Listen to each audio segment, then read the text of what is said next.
네, 원장님 좋은 말씀 감사합니다. 앞서 말씀드렸던 것처럼 이제 의료계의 목소리를 들었다면은 이번에 산업계의 목소리를 들을 차례인데요. 강연자분 소개시켜 드리기 전에 잠깐 좀 안내 말씀을 드리고자 합니다. 지금 많은 분들 한 100여 명이 넘는 분들께서 줌과 유튜브를 통해서 실시간으로 저희 이제 방송을 봐주고 계신데요. 지금 저희가 세션이 끝나고 마지막에 오늘 강연자분들끼리 토론이 진행될 예정입니다. 그래서 지금 강연자분들께서 해주시는 말씀 중에 좀 궁금한 사항들이 있으시면은 줌 댓글창을 통해서 댓글을 남겨주시면은 저희가 실시간으로 모니터링을 하고 있으니까 추후에 토론 시간에 그 내용들을 커버할 수 있도록 좀 진행을 도와드리겠습니다. 네, 그러면은 이제는 산업계의 목소리를 다시 한번 들어보도록 하겠습니다. 한국 디지털 헬스 산업협회 회장님이시고 라이프 시멘틱스의 대표이사님이신 송승재 대표님께서 산업계의 입장에서 디지털 헬스 새 판을 짜다 질서의 붕괴와 새로운 모색을 주제로 강연을 진행해 주시겠습니다. 송승재 대표님 모시도록 하겠습니다. 네, 안녕하십니까. 방금 소개받은 송승재입니다. 오늘 참여하신 분들 프로파일을 보니까 그 분야에 대해서 상당히 잘 아시는 분들이 많은 것 같습니다. 그래서 앞에 우리 강준영 교수님 그리고 서인석 원장님께서 말씀하셨던 내용에서 저희가 좀 중복되는 내용들은 좀 걷어내고 좀 시간이 좀 지연되고 있어서 좀 짧게 말씀드리도록 하겠습니다. 일단 지금 이 분야에서 최고 이제 리더 기업인 사이넥스가 이런 디지털 헬스에 대해서 이제 신년 브리프로 이렇게 주제를 잡았다는 것 자체도 상당히 고무적이고, 또 하나는 이 디지털 헬스에 대한 논의가 이제 처음 시작됐을 때에 비해서 상당히 구체화된 안건들을 지금 저희가 다루고 있다는 것도 상당히 좋은 시그널이 아닌가라고 좀 생각을 하고 있습니다. 근데 아까 강준영 교수님께서 말씀하셨던 내용과 서인석 원장님께서 말씀하셨던 내용 중에 좀 명확히 하고 넘어갔으면 하는 것은, 이게 의료는 또 건강관리 자체는 의료인과 환자 간에 이제 벌어지는 이루어지는 일들이고, 나머지 이제 뭐 정부부터 뭐 보험자 아니면 이런 산업계 같은 경우에는 주변인으로서 이해관계자로서 참여를 하고 있다라고 말씀을 드릴 수 있겠습니다. 그런 맥락에서 이제 디지털 헬스 자체도 보조적인 수단에 불과한 상황인 것이고, 의료인이 좀 더 환자를 효율적으로 만나기 위해서, 또 환자분이 의료인을 좀 더 효율적으로 만나기 위해서 이제 필요한 수단에 불과하다라고 명확히 좀 말씀을 드리고 싶습니다. 그리고 또 하나는 이 공통적인 이제 목소리를 내는 것이 매우 중요하다는 말씀에 정말 동의하는데요. 그런 요구들이 결국에는 정책적인 요구, 그리고 정책적 요구가 정책에 이제 반영이 되고 입법까지 이어질 수 있게끔 하는 과정이 될 거라고 생각을 합니다. 이제 그런 맥락에서 저는 여러분들께 세 가지 메시지를 좀 드리고 싶어요. 네, 발표를 시작하도록 하겠습니다. 이거 테슬라 얘기도 아까 나왔으니까 넘어가고요. 이게 보면은 지금까지 없던 융복합 제품이나 기존의 문화와 이제 배척되는 어떤 새로운 것들이 나왔을 때는 이 제품이나 서비스들이 기존 프레임에 맞지 않습니다. 그러면 기존의 이해관계자들하고 계속 부딪히는 문제가 생기는데요. 근데 그거를 기존의 프레임워크에 맞춰가지고서 새로운 아이템들을 계속 맞추려고 하다 보면 이게 참 규율하기 어려운 지점들이 상당히 많이 생깁니다. 거기에서 이제 파열음도 많이 생기고, 그래서 완전히 새로운 아이템들 같은 경우에는 우리가 관점을 좀 바꿔서 아예 새로운 프레임워크를 만들고, 새로운 프레임을 가지고서 좀 더 장기적인 관점에서의 어떤 뭐 나아갈 길 뭐 이런 것들을 좀 논의해야 되는 것이 아닌가라고 생각을 합니다. 근데 의료도 지금 마찬가지라고 생각을 합니다. 지금 서인석 원장님 워낙 이제 보험 쪽 일을 많이 하셨으니까 말씀드리면, 우리가 지금 건강보험이라는 것이 지금 2000년에 들어와서야 이제 전국민 의료보험이 이제 만들어졌었는데, 이 공교롭게도 디지털 헬스라고 얘기하는 것에 이제 전신, 뭐 이헬스, 유헬스, 엠헬스 다양한 용어들로 불리던 이 분야는 전국민 의료보험이 설계될 그 당시부터 국가 차원에서 R&D를 지원을 하기 시작을 했습니다. 왜냐하면 사회보장 체계를 만드는 데 있어서 지속 가능해야 되기 때문에, 지속 가능한 사회보장 체계를 위해서 이 자원 배분의 효율화 같은 것들을 생각을 해야 되고, 이게 그 사이버 정책을 설계할 때는 그 우리나라 인구 변화 같은 것들을 다 고려해서 만들기 때문에 우리나라가 그 초고령화 사회로 들어갈 것은 이미 80년대 후반부터는 저희가 그 예상을 했었기 때문에 그 이런 IT 자원을 그 IT라는 그 수단을 통해서 이 자원의 효율화 같은 것들을 꾀했었던 거라고 보시면 좋을 것 같습니다. 그래서 의학 분업 이후에 그 이제 원격 의료를 비롯해서 여러 가지 것들이 지금 도입이 시도가 됐었는데, 이게 그 어떤 정치적인 아이템화 되면서 지금까지 계속 공전을 그 반복하고 있는 것은 사실입니다. 보면은 지금 그 뭐 문재인 케어나 뭐 이게 기사 제목이니까요. 네, 고령화로 인한 그 건보재정 고갈이 뭐 조만간 이제 가시화되고 있다. 뭐 이런 기사들도 지금 많이 나오고 있는 상황이고요. 근데 결국엔 보면은 그 이제 65세 이상 어르신들의 그 의료비 증가가 가장 큰 좀 이슈기도 합니다.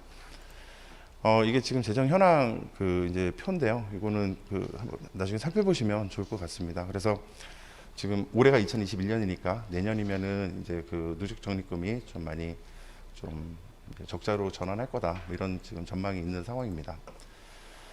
그래서 이제 건보료 인상부터 시작해서 여러 가지 저수가에 대한 사회적 저항, 그리고 얼마 전에 그 작년에 그 지역 가입자 분들의 이제 그 재평가 같은 것들이 이루어지면서 지금 사실 현재 상당한 그 저항이 지금 있는 상황이고요. 그러니까 이제 의료보험 자체는 계속 올릴 수는 없는 상황이고, 있는 그 이제 그 자원을 어떻게 잘 효율화할 것인가에 대한 그 지금 논의가 좀 필요한 상황입니다. 이번에 여러 가지 그 이슈가 있었지만 그 의사고시 그 국시 같은 경우에도 뭐 좀 정치적 부담을 안고서도 그 이제 예외적으로 처리를 하려고 하는 것이, 의료 자원 중에 가장 중요한 것이 의료인이기 때문에 그 의료 자원 확보 차원에서 그런 결단을 내린 거라고 지금 저는 이해를 하고 있고요. 그래서 이게 지금 의료 분야의 IT도 일종의 그 스마트 시티에서 그 IT를 활용하는 것과 비슷하다고 보시면 좋을 것 같습니다. 우리가 살고 있는 도시에 도로를 계속 깔 수는 없기 때문에 가지고 있는 도로 자체를 어떻게 효율적으로 나눠서 쓸 것인가에 대한 얘기를 하고 있는 것이고, 이 의료 분야에서의 자원 효율화라는 것은 이 제한되어 있는 그 이제 의사분들 또 간호사분들 혹은 병원이나 뭐 의료 장비들을 어떻게 효율할 것인가에 대한 얘기를 프레임할 수 있다라고 말씀드릴 수 있겠습니다. 또 하나는 기존의 그 이제 건보 체계 자체는 치료, 가장 기본적으로 그 건강권과 생명권을 유지하기 위한 치료에 방점이 찍혀 있었다면, 국민의 여러 가지 이제 그 수준이 그 향상되면서 예방에 대한 얘기들, 그리고 또 그 질환 관리에 대한 쪽의 요구들이 계속 늘어나기 때문에 이런 그 패러다임 변화 자체가 그 이제 바텀업으로 계속 이루어지고 있다라고 말씀을 드릴 수 있겠습니다. 디스트레스에 대해서는 그 두 선생님께서 워낙에 자세히 말씀을 해주셨기 때문에 넘어가도록 하고요. 그래서 지금 첫 번째 메시지 같은 경우에는 그 현재 상황을 고려한 그 지속 가능한 건강보험 체계 자체가 만들어질 필요가 있다. 그래서 지금 비대면 트렌드에 맞는 또 그 의료 자원의 그 수요가 폭증하고 있는 상황에서 또 예방과 차별화된 의료 서비스에 대한 요구가 있는 만큼 현재 인구 구조 그리고 의료 소비 패턴 변화에 부합하는 그런 그 보험 체계로 그 개편이 필요하다라고 말씀드릴 수 있겠습니다. 그러기 위해서는 지금 그 요양급여 유형비를 그 다루고 있는 국민건강보험법, 그리고 장기요양보험법이나 그 의료급여법들을 좀 전반적으로 손을 봐야 될 것 같다는 생각이 들고요. 그리고 또 이런 것들이 지금 산업계 차원에서 또 여러 이해관계자로 같이 이슈 파이팅이 돼야 되는 것이 이제 그 대선으로 넘어가는 상황이기 때문에 다음 정부에서는 이게 그 국정 과제로서 좀 다뤄질 수 있게끔 저희가 그 아젠다 세팅을 할 필요가 있다라고 생각을 하고 있습니다. 지금 그 이번 정부뿐만 아니고 기존 그 DJ 정부부터 꾸준히 그 비대면 의료 그리고 디지털 헬스 그 안에 디지털 치료제에 대한 여러 가지 그 논의들이 있는 상황입니다. 그리고 매우 구체적으로 도입에 대한 논의들이 좀 진행이 됐었는데요. 지난 정부에서는 뭐 서비스 발전 기본법이라는 얘기도 있었고요. 그리고 또 이번 정부 들어와서도 여러 가지 논의가 진행은 됐었는데, 뭐 코비드 19 그 상황에서 외려 그 입법 과정을 거치지 않고 바로 그 이제 현장에 적용돼 버린 좀 이상한 상황이 좀 됐습니다. 그래서 이게 정책에 반영이 되고 그 입법을 통해서 그 이제 제도권 안에서 이루어질 수 있게끔 하는 여러 가지 노력들이 필요하다라고 말씀을 드릴 수 있겠습니다. 그 한시적 전화 처방 같은 경우에는 이미 100만 건이 지금 넘어가 있는 상황이고요.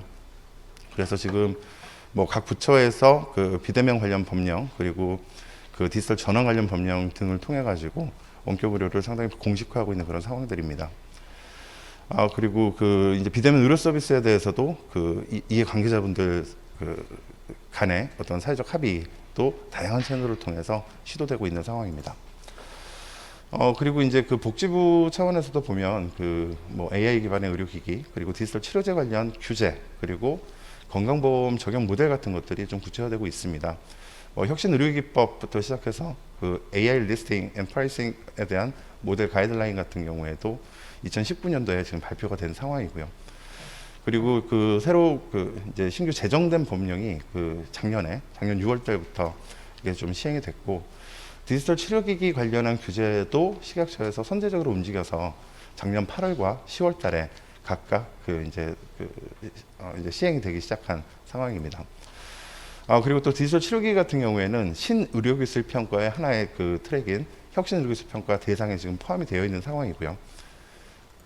네.